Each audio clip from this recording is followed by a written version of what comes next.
Auricle or pinna is the entire outer part of the ear right here, and then you have this helix up here, and there's different parts that aren't on your list. Like this is the helix, this is the antihelix, there's a tragus. I don't see the tragus on here. And then down here there's a lobe or lobule. So auricle or pinna is the whole thing, helix here, lobule or lobe there. Then I have this external auditory meatus, and it goes in until you hit the tympanic membrane. This is the tympanic membrane. And then if you look on the back of the tympanic membrane, you have a bone touching it. And there's the first bone touching it. That's the malleus. And then touching the malleus is this incus. And then touching the incus is this stapes. And I got to pull this out. There's the stapes.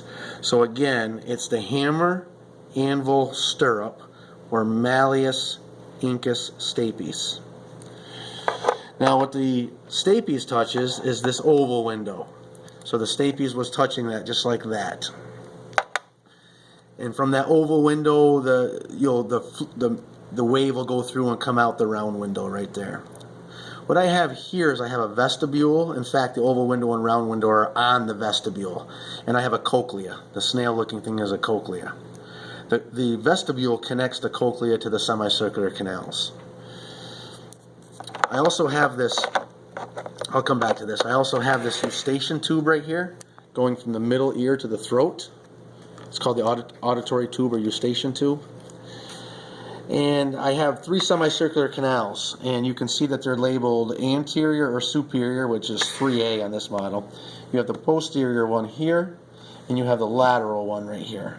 So that's anterior or superior, posterior and lateral. The bony ampulla.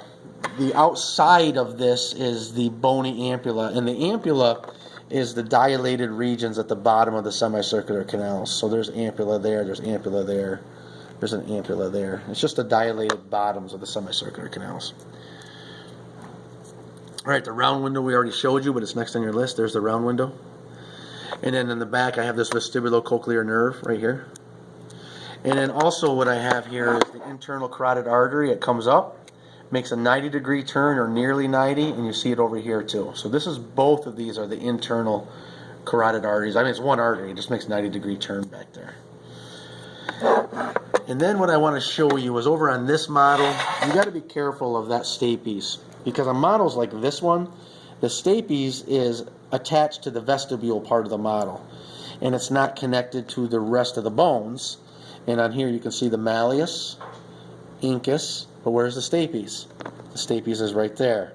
So you have to look at both different kinds of models depending on where the stapes is located.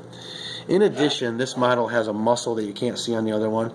This muscle right here is called the tensor tympani muscle.